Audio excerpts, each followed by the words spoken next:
Hello friends. राज्य भर के तमाम जेटेट पास पारा टीचर्स और जो गैर पारा जेटेट पास कैंडिडेट्स हैं उन सभी को मेरी ओर से हार्दिक अभिनंदन, झारखंडी जोहार। फ्रेंड्स, ये वीडियो मैं स्पेशली पारा टीचर्स के लिए बनाया हूँ। गैर पारा भाइयों के लिए भी कुछ मैसेज है जो वीडियो के अंत में मैं बताऊँगा। तो पारा टीचर्स जो हैं जेटेट पास, उनसे मेरी एक गुजारिश है कि आज इस मोमेंट में जब आपको जो अवेलेबल विकल्प है नियुक्ति का, उसको लेकर धरातल पर एकजुट होकर आंदोलन करने की ज़रूरत थी। पता नहीं आप कौन से भ्रम में जी रहे हैं या फिर किस दिशा में जाने की कोशिश कर रहे हैं। एक बात समझना होगा, मैं आप लोगों से फ्रैंकली कहना चाहूँगा कि क्या आप लोगों को पता है पारा टीचर्स की दुर्गति का वजह क्या है। आज तक मैंने जो अभी तक रीड किया है, पारा टीचर हर बार आज 20 सालों में जब भी लगा कि कुछ ना कुछ भला होने जा रहा है, अपनी जिद और अपने उन्माद की वजह से पीछे रह गए और जो चीज़ें हमें हासिल करनी थी वो कहीं ना कहीं हम उन सारे दरवाज़ों को बंद करते चले गए। जहाँ तक समायोजन या वेतनमान की मांग है, कुछ लोग समायोजन या वेतनमान की मांग को लेकर एकजुट होने की बात कर रहे हैं, लगातार अपील कर रहे हैं। कुछ लोगों को तो बस ईपीएफ और क्या क्या कल्याण कोष वगैरह है, यही सब चाहिए। और कुछ जो साथी हैं उनको लगता है कि सारे संगठन जब एक मंच पर आएंगे तभी जाकर कुछ भला हो सकता है। लेकिन ये जो सारी कोशिशें हो रही है सिर्फ सोशल मीडिया पर हो रही है। धरातल पर आपको 0% भी काम देखने को नहीं मिल रहा है। जहाँ तक सीधे समायोजन और वेतनमान की बात है, तो आपको ये स्वीकार करना होगा कि आप लोगों ने उसका दरवाज़ा हमेशा के लिए बंद करके आया है।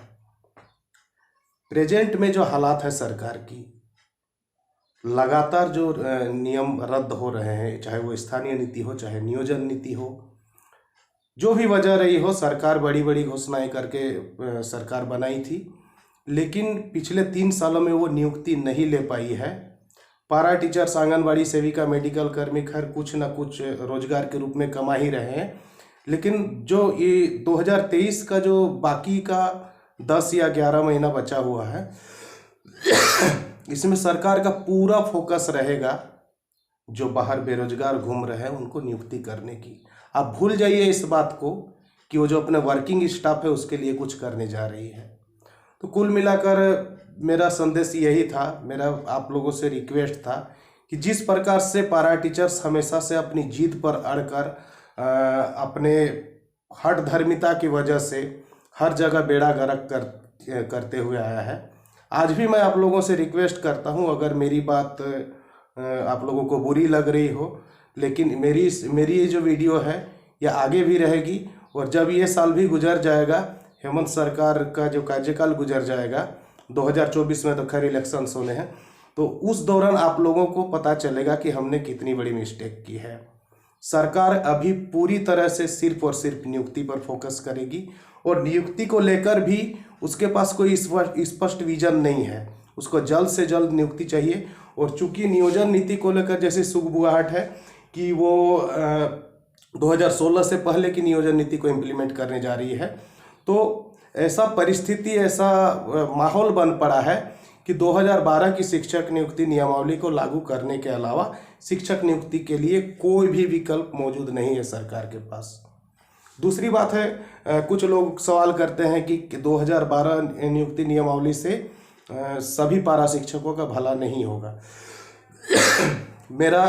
मैं भी इस बात को समझता हूं कि 2012 की जो नियुक्ति नियमावली है उसमें सभी का भला नहीं होगा, लेकिन आप लोगों से मेरा सवाल है, एक ऐसी नियमावली बता दीजिए, ऐसा कोई प्रोसेस बता दीजिए जिससे सबका एक साथ भला हो जाएगा। समायोजन या वेतनमान की बात नहीं कीजिएगा क्योंकि उसका रास्ता बंद हो चुका है।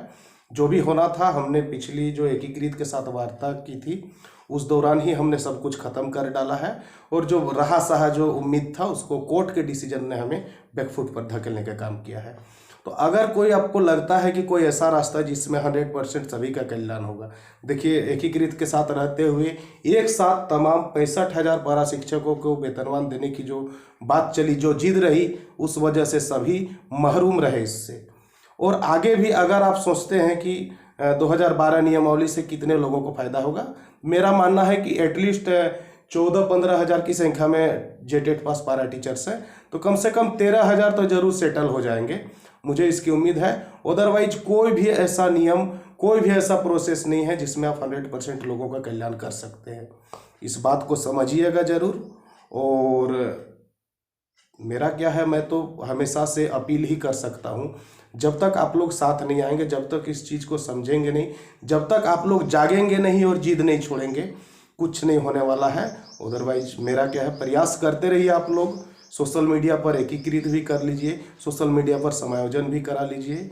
लेकिन जब ये साल भी बीत जाएगा तो बहुत पछतावा होगा।